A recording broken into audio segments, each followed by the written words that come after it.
There is a moment, and every soldier in every war across every species eventually finds it, where you stop asking, will I survive this, and start asking something worse. What am I willing to do to make sure they survive it? I've catalogued 314 conflict engagements in my career. I've watched species fold under pressure that I would have bet my commission they could hold. I've watched coalitions fracture over a single misread signal. I've written reports so careful, so precise, so thoroughly sanitized of personal feeling that my commanding officer once told me I wrote like a medical examiner who had never met a living patient. I was proud of that. Then, I met Specialist Yara Osei. And I started writing reports that my commanding officer stopped reading out loud at briefings. Not because they were wrong. Because they made the other officers uncomfortable. Because the thing I was describing, what she did in that maintenance bay, in the dark, with a plasma torch and 30 minutes and nothing but her own certainty, doesn't fit inside language designed for orderly observations. She asked me 4 words. Do you trust me? I've been trying to answer that question honestly ever since. What follows is my attempt. Field Observation Log, Senior Attaché Tirenvel, Coalition Diplomatic Military Liaison Division Classification, Personal Record, Unsubmitted, Note to Self, stop writing things you're not going to submit. Submit this one. The first thing I should tell you about Maintenance Bay 7 is that it smelled like burnt polymer and something else, something organically wrong that I never fully identified and have chosen, for the health of my remaining sanity, not to pursue. The second thing I should tell you is that it was supposed to be empty. I had checked the manifest myself. Bay 7, decommissioned, pending environmental clearance review, access restricted following the coolant rupture that had turned its back wall into a color that didn't exist in any chromatic index I'd ever referenced. The bay sat at the far end of Outpost Calindra's lower logistics corridor, which sat at the far end of a posting that my supervisors at the Coalition Liaison Division had described with the kind of bureaucratic poetry that only flourishes in institutions with too many levels of middle management as a critical node in our ongoing relationship-building investment with Terran allied forces. What they meant was, we were babysitting humans again, and nobody senior enough to refuse had volunteered for it, so they sent me. I want to be clear that I did not volunteer. I was the only available attaché with a completed human behavioral protocol certification and a low enough incident rating that they could send me somewhere humans were present without requiring a supplemental liability waiver. My incident rating was low, for the record, because I am methodical, careful, and constitutionally opposed to the kind of improvised decision-making that generates incidents. I mention this because it is relevant to what happened next. I was walking the lower logistics corridor at 0320 station time because I could not sleep. This is a habit I have that my physician calls subclinical hypervigilance and that I call being correctly worried about the universe at all times. I walk when I cannot sleep. I log observations. I compose report sections in my head that I later transcribe, edit, and, in roughly 40% of cases decide not to submit because they contain sentences that would end my career. I was composing a particularly careful sentence about resource allocation discrepancies in the human unit's supply manifest when I heard it. A sound. Not an alarm, nothing so useful as an alarm. Not a voice. Not the structural groan of a corridor under thermal stress, which I was also very familiar with on Calindra. It was the sound of metal being worked. Specifically, the particular high-frequency whine of a plasma torch being run at low output, the kind of sound that lived in the frequency range just below the threshold where most of my species' auditory range became what I could charitably call attentive. But I had spent 6 months on a Terran forward operating base the previous rotation, and human maintenance crews run plasma torches at all hours, and at some point my nervous system had apparently decided to catalog that sound under investigate immediately rather than background noise. I stood in the corridor for a moment. Maintenance Bay 7. Decommissioned. Access restricted. The sound was absolutely coming from inside Maintenance Bay 7. Here is where my incident rating and I had a brief internal disagreement. My incident rating said, log this anomaly, contact the duty officer, proceed to your bunk. The rest of me said, the duty officer is Sub-Commander Vreth, who last week asked me whether humans were technically a type of mammal or more of an aggressive fungal colony, and I am not having that conversation at 0320. I went to investigate myself. The access panel to Base 7 had been, and I want to use precise language here, convinced. Not forced. Not damaged. The security lockout was still technically engaged, the panel still read restricted access in 3 languages, Coalition Standard and 2 Terran scripts. But, whoever had gone in had done something to the panel's environmental sensor, the one that detected the coolant residue contamination and kept the door sealed, and had convinced it that the bay's internal atmosphere was fine. It was not fine. I could smell that from the corridor. But, the sensor believed otherwise. I stood there for a moment looking at it. I recognized the technique. Vaguely. From a training module I'd been required to complete before my first Terran posting, titled Human Improvisation and Infrastructure Interaction, What to Expect. The module had been 17 sections long and had concluded with a note, added apparently by the original author and never removed through subsequent revisions, that read, "The above is incomplete. Update pending. Assume capability in all unlisted scenarios." I had thought, when I first read that it was sloppy documentation. I thought about it differently now. I went in.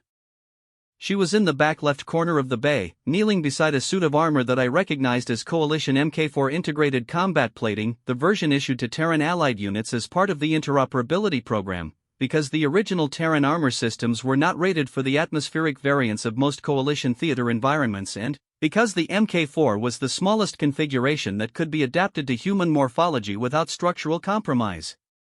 The suit was in pieces. Not damaged in pieces. Deliberately in pieces. Every panel removed in sequence, laid out on the bay floor with the kind of spatial organization that made it clear this was not the first time these hands had taken this suit apart. The chest piece here. Shoulder guards there. The helmet off to the left at an angle that let the internal display face upward. 17 separate components, arranged in a pattern I did not initially understand and, then, realized was not a technical pattern at all, it was organized by something else. Something about the spatial relationships between pieces that made sense emotionally before it made sense logically. She had organized her armor the way you'd lay out something you were trying to understand. Not repair. Understand.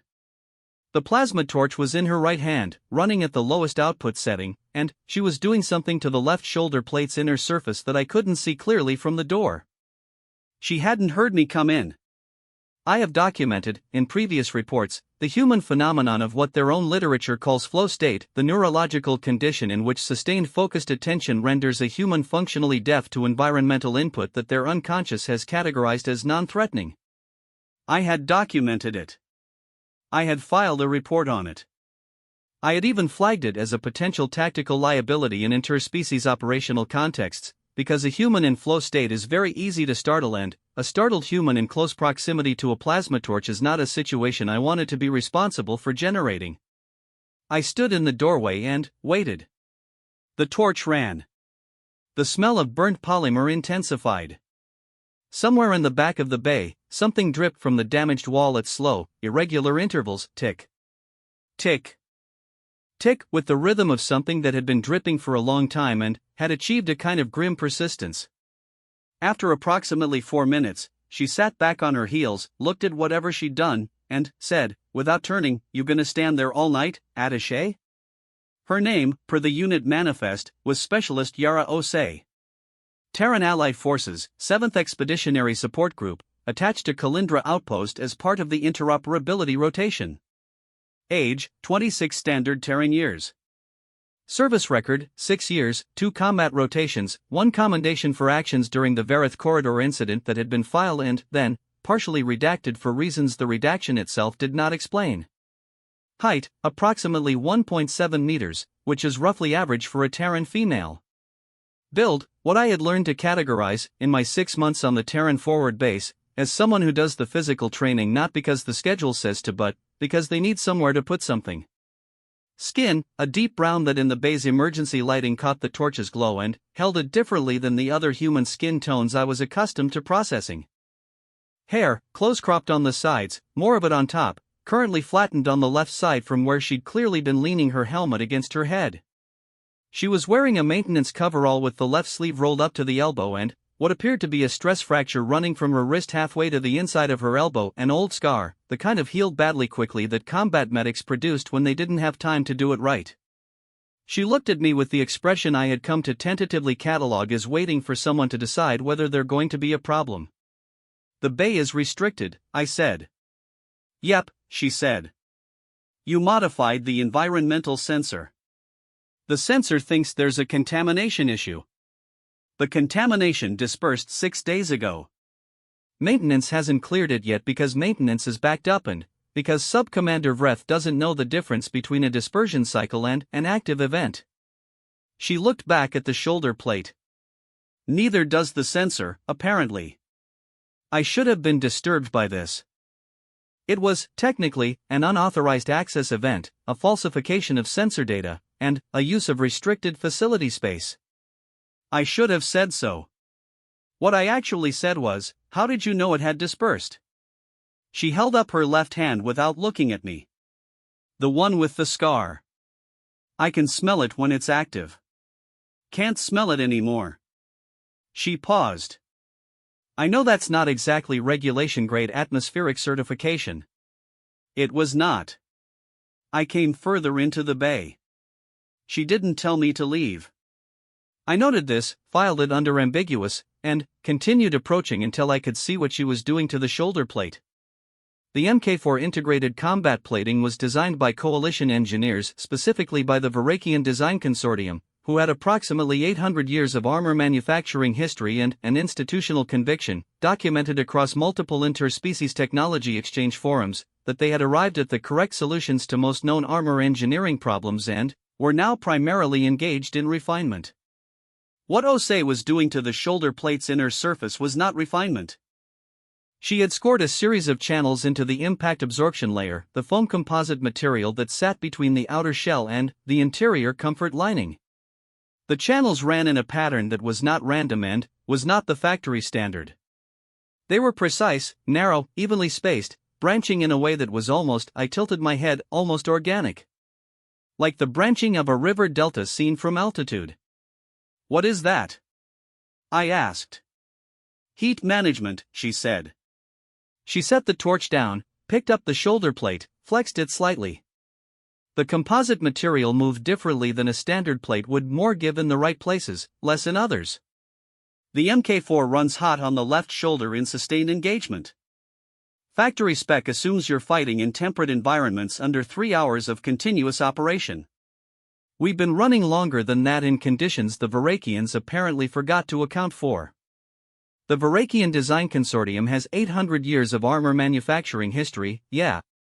She set the plate back down. The Varakian Design Consortium has never been in a sustained engagement in a high humidity environment at 40 degrees ambient with a malfunctioning coolant cycle. I have. Twice. She tapped the left shoulder of the plate. The foam compresses wrong when it's hot. Starts distributing impact force up into the clavicle instead of dispersing it across the panel. First rotation, I just had bruises.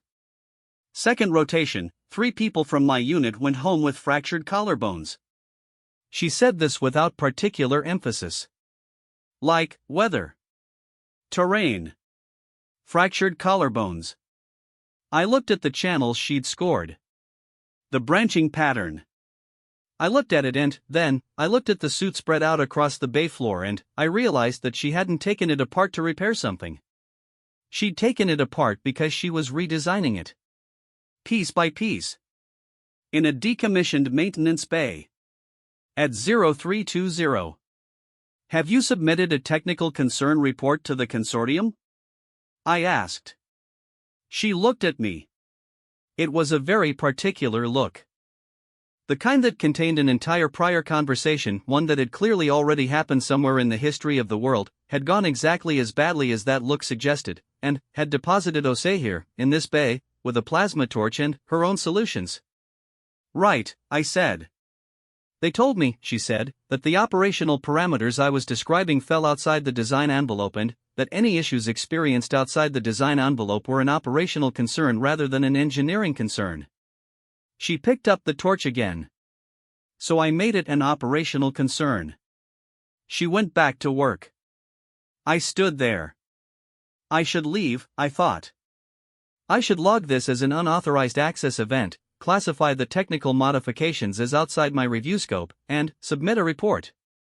I have a very clear memory of thinking this. I also have a very clear memory of sitting down on a storage crate approximately 2 meters from her and watching her work. She was on the helmet when she asked me why I was still there. I had been composing report sections in my head for what my internal chrono told me was an hour and 14 minutes. The helmet's internal display had been partially disassembled. She was doing something to the sensor array that I had not asked about because I had reached a point where asking felt like an interruption I didn't want to make. There was a rhythm to the bay. The torch. The dripping wall. Her breathing even slightly elevated from concentration. The small sounds of her picking up and setting down tools that she kept organized in a worn cloth roll to her left, each tool in its slot. Professional curiosity, I said. She glanced at me sideways. That what they're calling insomnia now? Subclinical hypervigilance, I said. My physician's categorization. Mum. She adjusted something in the helmet's sensor array. What do you actually do? As an attaché. I observe. Document. Facilitate communication between Terran allied forces and coalition command structures. You tell them what we're doing and whether they should be worried about it. That is one framing, yes. And right now you're watching me commit what is technically about 6 regulation violations and deciding whether to include that in your next report. I considered this. I haven't decided, I said. She was quiet for a moment. Then, honest answer. Appreciate it. She put the helmet down, picked up the chest plate, and began running her hands across its inner surface with her eyes closed. Feeling for something. Can I ask you something? You can ask. What do you think of us? Humans. As a group. I had been asked variations of this question before, in various diplomatic and operational contexts, and I had a very polished answer prepared for it that involved phrases like valued partners and remarkable adaptive capacity and a unique contribution to coalition operations. I didn't say that. I sat with the question for a moment, in a decommissioned maintenance bay at 0340 station time, watching a human redesign coalition issue armor with a plasma torch and the specific patience of someone who has been failed by official channels and decided that the failure was simply another problem to solve. I think, I said slowly, that your species has a very unusual relationship with being told that something cannot be done. She opened her eyes. Looked at the chest plate. Unusual how? Most species, when presented with a formal institutional determination that something falls outside the design envelope, I paused. They update their expectations. They work within the envelope. Or they escalate through established channels until the channels are exhausted and then they stop. And we don't stop. You sit in a restricted maintenance bay at 3 in the morning and redesign the armor yourself. She was quiet for a moment. Someone would have gotten hurt again, she said. Probably already did, on another rotation. I don't know about it because the report would have gone to the consortium and the consortium would have filed it as an operational concern. Yeah. She put the chest plate down. Is that what you're going to write in your report? She asked. That I was here? I thought about Sub-Commander Vreth asking me whether humans were a mammal or a fungal colony. I thought about the 16-section training module with its unfinished addendum. I thought about the 3 people from her unit who had gone home with fractured collarbones, whose names she had not mentioned, which was either because she didn't want to use them as an argument or because the names were in a place she wasn't opening tonight. I don't know yet, I said. She nodded, like that was fair.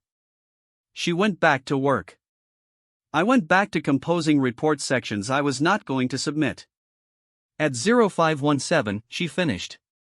I watched her reassemble the suit, and it was different watching it go back together now that I knew what the modifications were.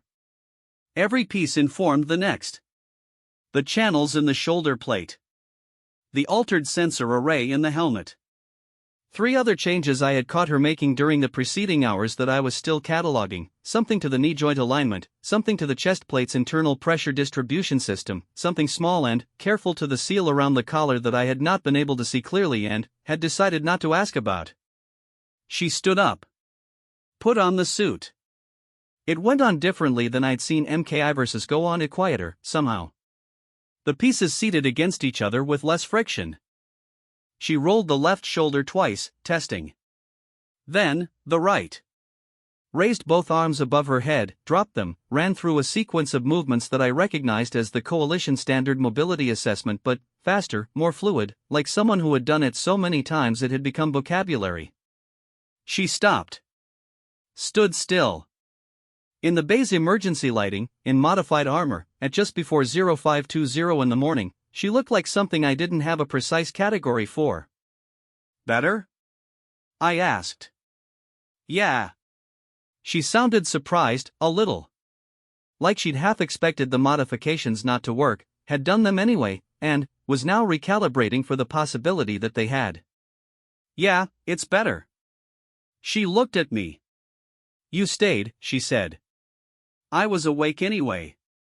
You stayed the whole time. I didn't have an answer for that felt accurate. I had stayed because I was composing report sections. I had stayed because I didn't want to go back to my bunk and lie there correctly worried about the universe. I had stayed because something about the rhythm of the bay, the torch, the dripping, her breathing, had been the first thing in 6 months on Calindra that had felt like something I could trust to continue being what it was.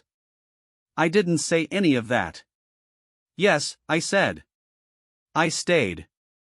She looked at me for a moment more, that waiting expression again, the deciding whether you're a problem one, but, softer now, recalibrated. I'm Yara, she said. I know. I read your file. Right.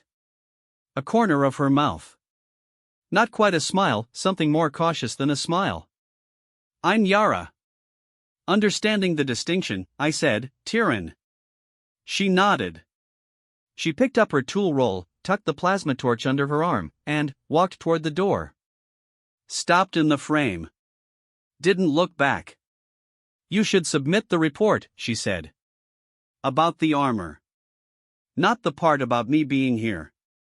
The part about the design flaw. Someone else is going to end up with a fractured collarbone if you don't put it in official language. I looked at the bay floor. The faint outlines in the dust where 17 pieces of armor had been laid out in a pattern that made sense before it was logical. I'll see what I can do, I said. She left. I stood in the bay for a while longer. Tick. Tick. Tick. I started composing a different report, one I was, for the first time in a long time, already fairly sure I was going to submit.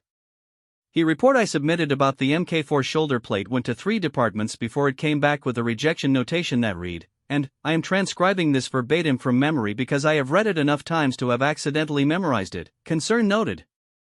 Technical modification review has been forwarded to the Verakian Design Consortium Engineering Feedback Queue.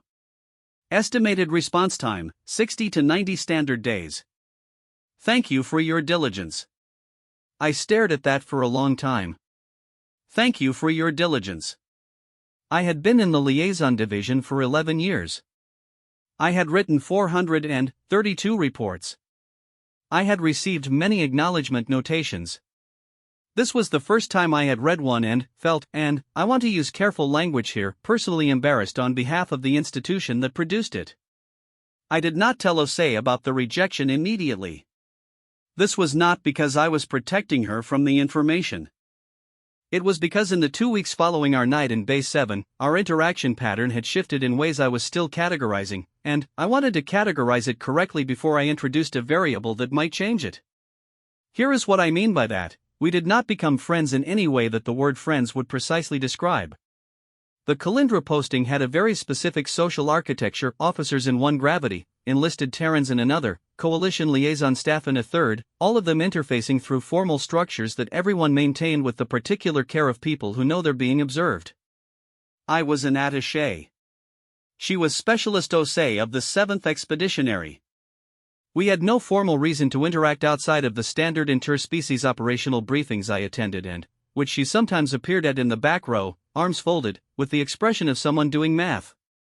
But I was awake at odd hours. And, apparently, she was too. The lower logistics corridor at 0300 became, in those 2 weeks, a place we were both sometimes present without having agreed to be.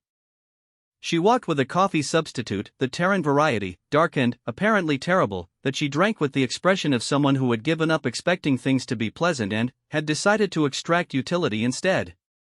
I had begun bringing, against my better judgment, a secondary data slate to take notes on.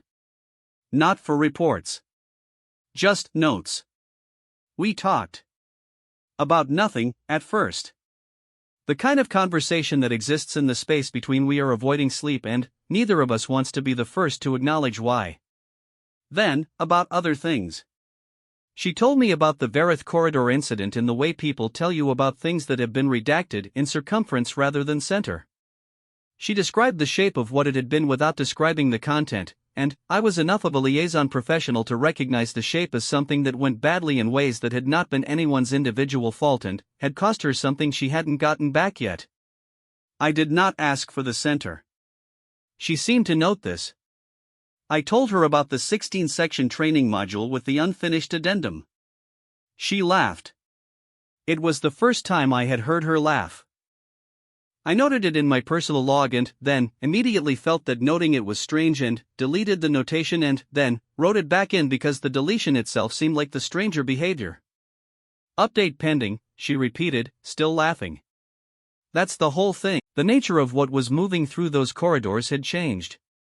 And, the entities who had an interest in what was moving through those corridors had, apparently, updated their assessment of Kalindra's value. We received the threat notification at 11:40.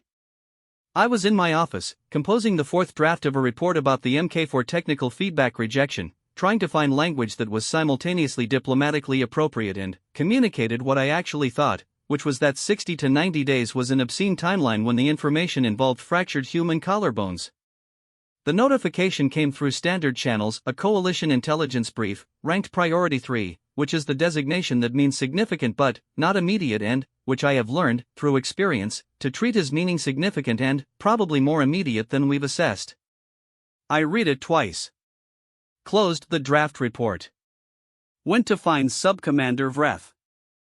The tactical situation, as Vreth explained it to the assembled Kalindra command staff and liaison personnel at the 1300 briefing, was as follows: a Gethvanner reconnaissance group, approximately 40 units, mobile, equipped with disruption technology that interfered with standard sensor arrays at ranges up to 800 meters, had been tracked moving along the secondary transit corridor. Their likely objective, the relay infrastructure positioned at the outpost's outer perimeter, which, if disrupted, would create a communications blackout affecting 3 adjacent coalition operational zones. The response available to us, 38 personnel, outpost defensive systems with a known coverage gap on the northern approach, and an interzone response unit that was 90 minutes away if we launched a distress call immediately and they didn't run into anything. Vreth presented this with the calm of a commanding officer who had decided that calm was the only useful thing he could offer the room right now. I noted, in the back corner of the briefing room, that the 6 Terran unit members present were sitting very still, that specific human stillness that is not the stillness of people who are afraid but the stillness of people who have started solving the problem and are waiting for the briefing to be over so they can do something about it. Osei was in the far left seat.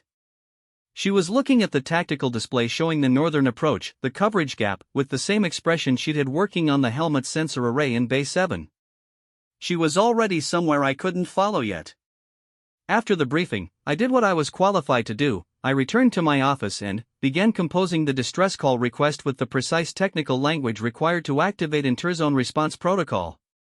It was a thing I was good at. Clear articulation of threat parameters, resource deficits, response timelines. I was 40% through the first draft when Osei appeared in my doorway. She didn't knock.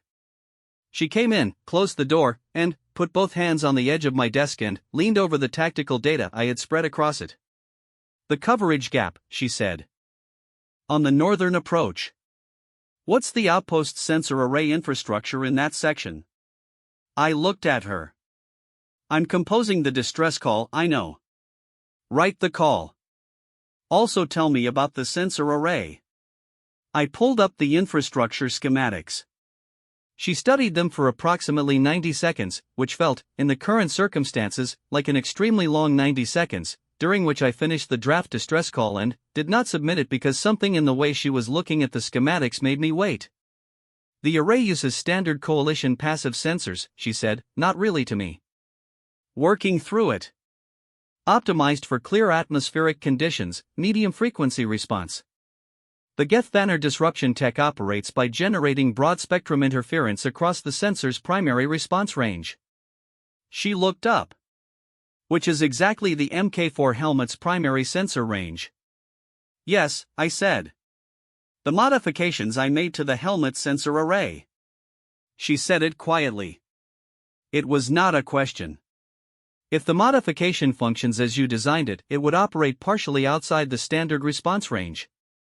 The channels I cut redistribute the processing load across secondary frequencies. It wouldn't give full coverage. But, it would give something, which is more than the array has right now in that section. She straightened. I need to test it. In the northern approach zone, while the disruption field is still distant enough that I can calibrate against baseline. I stared at her. You want to go outside the perimeter, I said. I want to test the modified sensor array in conditions that matter. The Geth-Vanner unit is currently 800 meters estimated range on the disruption tech. They're currently 2.6 kilometers from the perimeter, per the last tracking data. That gives me a window. She met my eyes. I need someone to manage the outpost sensor feed from inside while I'm calibrating from outside. I need someone who knows the sensor architecture and who I trust to tell me what the feed is actually showing versus what it should be showing given the disruption effect. The room was quiet for a moment. She was asking me. Not because I was the most technically qualified person on Calindra. Not because I had any operational field experience whatsoever. Because I had read the sensor infrastructure schematics, because I understood the modification she'd made, because I had sat in Base 7 for 6 hours without being a problem. Because she trusted me to tell her the truth about what I was seeing. I looked at the distress call draft on my screen. I looked at the tactical display. The coverage gap. The northern approach. She hadn't asked me to come with her. She'd asked me to stay and do something I was actually capable of. 90-minute response time for interzone support, I said. The disruption event would occur before they arrive regardless. Yes. The test window you're describing is approximately 40 minutes, based on current tracking data. 35 if I'm careful. I was quiet for a long moment. This is, I thought, absolutely an incident. What do you need from the sensor feed? I asked. What followed was not the kind of operation that generates heroic field reports. It was messier than that and considerably colder, because the lower perimeter access where she went out was not climate controlled and the Calindra ambient temperature at that hour was what I can only describe as aggressively committed to being unpleasant. I know this because I was at the sensor station in the outpost's monitoring room, in communication with her through a short-range channel that she'd been careful to run on a frequency unlikely to register on Geth-Vanner disruption algorithms, and she told me twice that it was cold in the tone of someone cataloging a fact that doesn't change what they're doing. The sensor feed was wrong. I want to be precise about this. The outpost's standard sensor array in the northern approach section was producing readings that were technically within normal parameters and were therefore not triggering automated alerts, which was the problem. The disruption field, even at this range, even at what was presumably a lower activation level than the Geth-Vanner unit used at operational proximity, was producing ghost returns. False positives in the medium frequency range. The sensor architecture was reading them as intermittent static, classifying them as environmental interference, and quietly discarding them. Quiet. Discarding. 314 conflict engagements in my career, and I had never fully considered what it meant that sensor systems were designed to prioritize clean data over complete data. Feed is showing static in the northwest quadrant, I told her, watching the display. Your modified sensor, what is it reading? Her voice through the channel, 2 coherent signals. Low frequency. Moving in tandem. A pause. That's a scout pair. They're ahead of the main group. The outpost's standard sensor, nothing.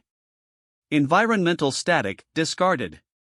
Her modified helmet, 2 Gethvanner scouts, 2.1 kilometers out and moving toward the coverage gap on a route that would bring them to the relay infrastructure in approximately 22 minutes, she said, completing the calculation I was running. They're going to probe the gap before the main group commits. I looked at the distress call draft. Interzone response, 90 minutes. Tier on. Her voice was calm. Not the calm of someone who wasn't scared. I had learned enough about human behavioral tells in the preceding weeks to know that the particular quality of this calm meant the opposite of not scared. It meant scared and continuing anyway because continuing is the job. I'm here, I said. I need you to do something. Tell me. I need you to submit the distress call. Right now.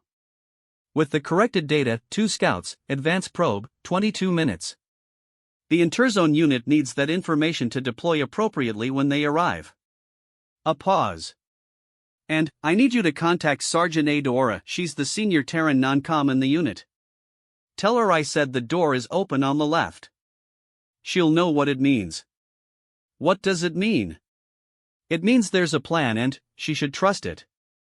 I hesitated for exactly 1 second, the kind of second where you decide whether you are the person who asks the clarifying question or the person who trusts the answer is already there. I submitted the distress call. I found Sergeant Adora. I passed her the message. What Ose did in the next 22 minutes, I saw in pieces, through the sensor feed, through Adaora's terse updates on a secondary channel, through the kind of second-hand reconstruction you do when you are sitting in a monitoring room doing the one thing you can do and trusting that the rest is covered. She did not fight the scouts.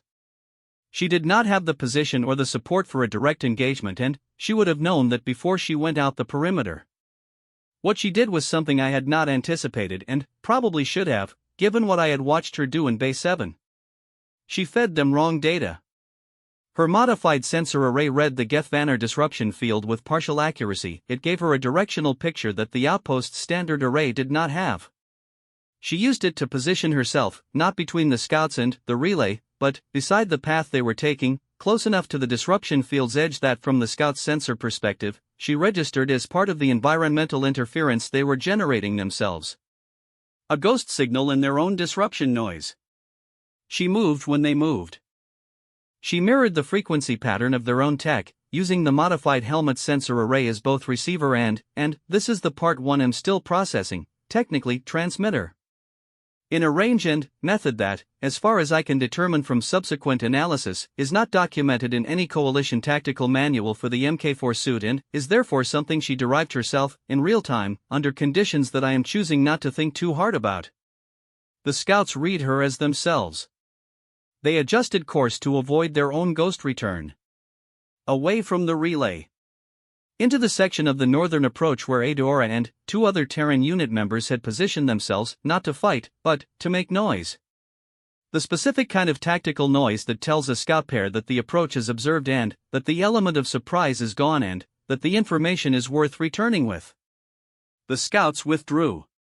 The main Gethvanner group, receiving scout data indicating the northern approach was compromised, spent 26 minutes reassessing their strategy. The interzone response unit arrived in 88 minutes. The engagement, when it came, was on different ground, in different conditions, with support in place. I was still at the sensor station when she came back inside. She came in through the lower perimeter access, and she was cold, visibly cold in the way that human physiology telegraphs cold, the small constant movements, the set of the jaw, the way she was holding herself slightly smaller than usual. The modified armor had done what she'd designed it to do. The left shoulder plate showed scoring from proximity to the disruption field's edge that I was going to have questions about later. She sat down on the floor next to the sensor station. Not on a chair. On the floor. Like she'd gotten there and her legs had made a unilateral decision. I looked at the sensor feed. The northern approach was quiet. The interzone unit had the outer perimeter. Everything was, in the flat bureaucratic language I had been trained to produce, contained. I looked at her. Do you trust me? She said it to the floor, not to me. Quiet. Not a question she was asking now, a question she was reporting. Like she'd asked it to herself somewhere out there in the dark between the disruption field and the relay and was only now catching up to it. What? I said. She looked up. That was what I was asking myself the whole time out there. Her voice was steady, which I had come to understand was a specific human achievement rather than a natural state. Whether I trusted myself. Whether the modifications would work. Whether you'd submit the call with the right data. Whether Adaora would read the plan correctly. She was quiet for a moment. I kept coming back to it. Do you trust me? Like it was a question I needed to answer before I could do the next thing. I looked at the sensor feed. Then, at her. The modifications worked, I said. Yeah. The distress call went out with the corrected data. Yeah.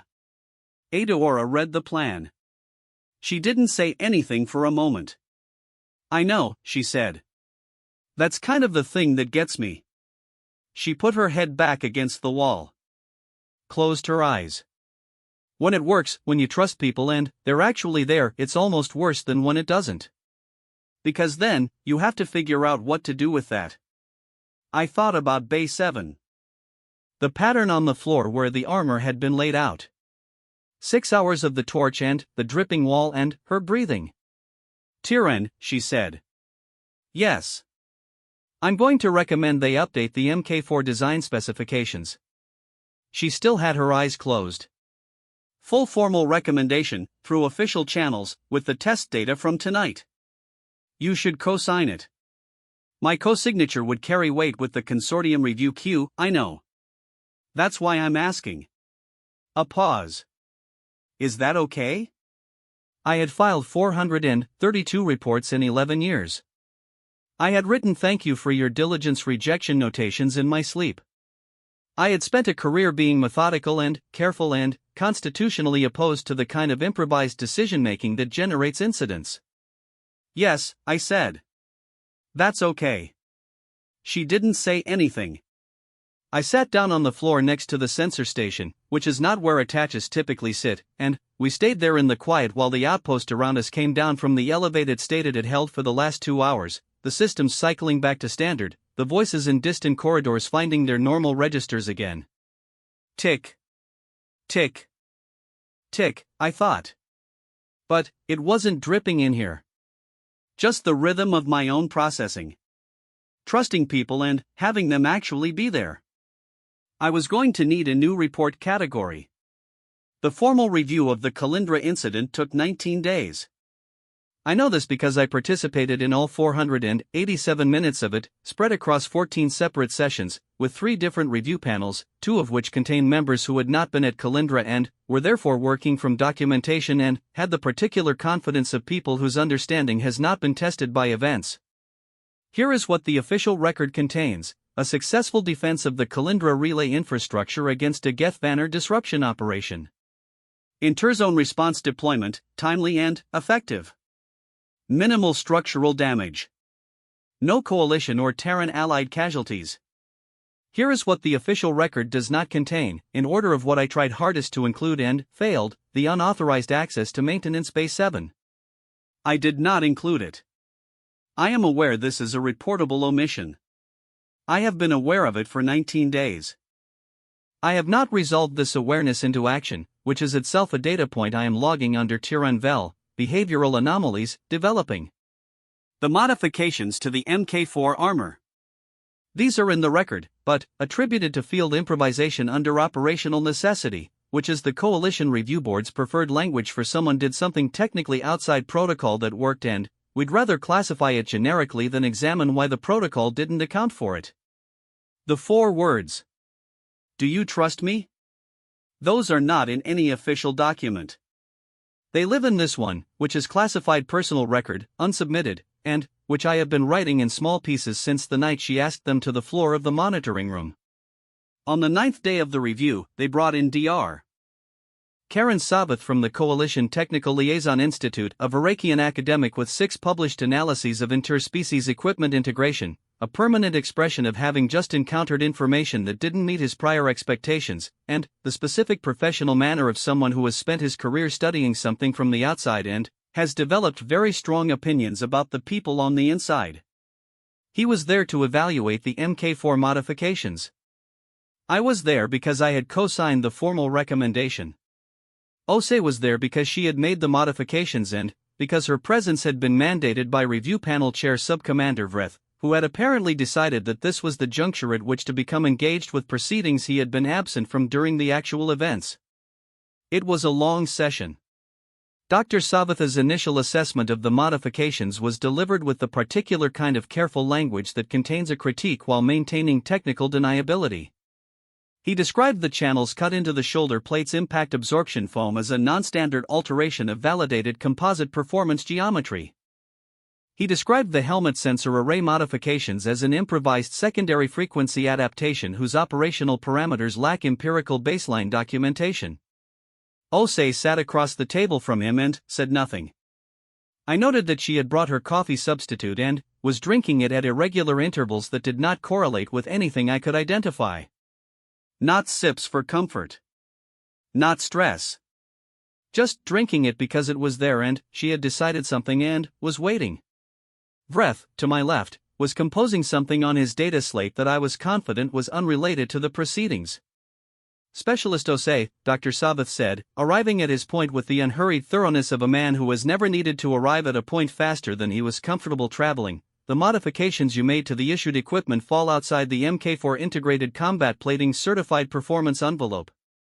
Whatever operational benefit was observed during the Kalindra incident, the scout detection, she said. Whatever benefit was observed, it occurred under conditions too specific and uncontrolled to constitute a validated case for design alteration.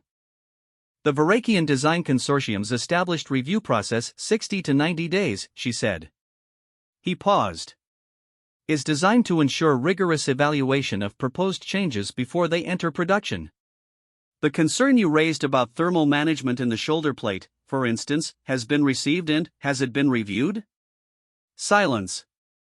The feedback queue response I received, she said, indicated 60 to 90 days for review. The Kalindra incident occurred 41 days after my initial submission. The feedback queue response came 11 days before the incident. She picked up the coffee substitute. Set it down. If the review process had been operating at its stated timeline, the concern would still have been in the queue when the incident occurred. We would have had unmodified armor and no detection capability in the northern approach coverage gap. Dr. Savath looked at her with the expression of someone encountering information that is structurally correct but inconveniently timed. The review process, he said, is I know what the review process is, she said. It was not rude. It was something more precise than rude, the specific tone of a person who has used up their supply of deference on the institutional structure and is now operating on resource alternatives. I've submitted 3 technical concerns in 2 years of working with coalition-issued equipment. The first 2 are still in the queue. The third one I filed 41 days ago about something that directly contributed to last week's outcome. I'm not arguing about whether the process is valid. I'm telling you what the gap is between the process and the field. She was quiet for a moment. Someone needs to be responsible for that gap, she said. I made a decision about who that was going to be. The room was quiet. Dr. Savath looked at his documentation. Looked at his documentation some more. Vreth appeared to have become very interested in whatever was on his data slate. I looked at Ose. She was looking at the table. Not waiting. Not angry. The expression I had catalogued on the first night in Base 7, the one that held an entire prior conversation in its circumference, but quieter. Like the conversation was old enough now that it didn't need to take up space. The co-signature on the formal recommendation, I said. Every face in the room turned toward me. I had not planned to speak at this particular moment. I had a prepared statement for later in the session, carefully worded, diplomatically appropriate, which I had drafted and revised 4 times and which contained phrases like merits serious consideration and warrants expedited review and which I realized, no longer going to deliver. The co-signature on the formal recommendation, I said again. It carries liaison division weight. I want the review panel to note that the modifications documented in the Calindra incident report represent not improvisation but field-derived engineering, developed over 2 standard years of operational experience with equipment whose official design parameters do not account for the deployment conditions the issuing coalition assigns Terran Allied Forces units to. I paused. I'm requesting that the review be reclassified from an incident audit to a design consultation, with specialist OSE's modifications treated as primary source data. Another silence. Longer. That's an unusual request, Dr. Savath said carefully. It's an accurate one, I said. The design process produced equipment. The field produced an improvement. The institutional question is not whether the improvement was authorized. It's whether the process should have produced it first and why it didn't. I could feel Vreth looking at me. I looked at Ose. She was looking at me with an expression I had not seen on her before. It took me a moment to place it, because it was simpler than most of her expressions, simpler and, therefore, harder to categorize. Not surprised. Not grateful. Something more foundational than either. Something that looked, I thought, like being seen. The reclassification was not approved in the session. It was submitted as a formal motion, which meant it went to a different queue, a higher one, with a response timeline of 30 to 45 days. An improvement. Relatively. After the session, in the corridor outside the review chamber, Ose fell into step beside me. We walked the way we'd gotten used to walking, in the direction of the lower logistics corridor, for no particular reason except that it was the direction we both walked when there was nothing specific we needed to walk toward. The part about field-derived engineering, she said. You prepared that? No, I said. She was quiet for a moment. I've been in the review process before, she said. Different context. After Verith. She said it the way she said Verith, not opening it, just marking it. The language they used there was operational context-specific decision-making. Which means, we're noting that you did this, we're not exactly penalizing it, but we're also not calling it good. I know that language. What you said in there was different. I meant it differently. We walked for a while. The corridor was quiet at this hour. The outpost had settled back into its standard rhythms, the background hum of climate systems, the distant clank of something in logistics being moved on a schedule, the occasional voice from behind a closed door. The smell of burnt polymer was very faint now, barely present, the kind of thing you only noticed if you'd been calibrated to notice it. They're going to take the modifications anyway, she said. Eventually. When the queue gets to it. They'll put it in as a minor optimization to the MK4 secondary frequency sensor package and the thermal management layer, and they won't put my name on it, and they'll call it a design iteration. Yes, I said. Probably. I know, she said. I want you to know that I know. That I don't have any illusions about it. I thought about what she'd said in the monitoring room. When it works, when you trust people and they're actually there, it's almost worse. Because then, you have to figure out what to do with that. Is it enough? I asked. That it's in there.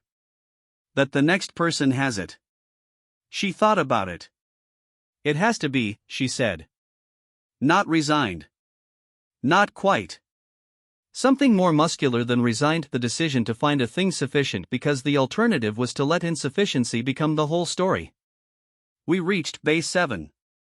The door panel still read restricted access in 3 languages, but the environmental clearance review had finally completed and the status had been updated from decommission to pending reactivation. In perhaps another 4 to 6 weeks, it would be a functional bay again. The back wall's anomalous color would presumably be painted over. The dripping would be fixed. I stood in front of it for a moment. Can I ask you something? I said. She stopped. Yeah. That night. Bay 7. The hull sensor modification, the technique you used to read the disruption field as a transmitter. I had been holding this question for several days, not sure whether to ask it. You derived that in the field. Yeah. In real time. Roughly. You'd never done it before. She was quiet. There was something similar, she said finally. Verith. The specific mechanism was different. The general approach of listening to a frequency in order to understand how to use it against itself. She paused. I didn't know it was in there until I needed it. That's the part that's still, she stopped. I waited. It doesn't go away, she said. The things that happened in places like Verith. They just change shape. Sometimes they're just weight. Sometimes they're weight and they're also something you can use. She was looking at the door panel. I don't know what to do with that information. I thought about her organized armor on the Bay 7 floor.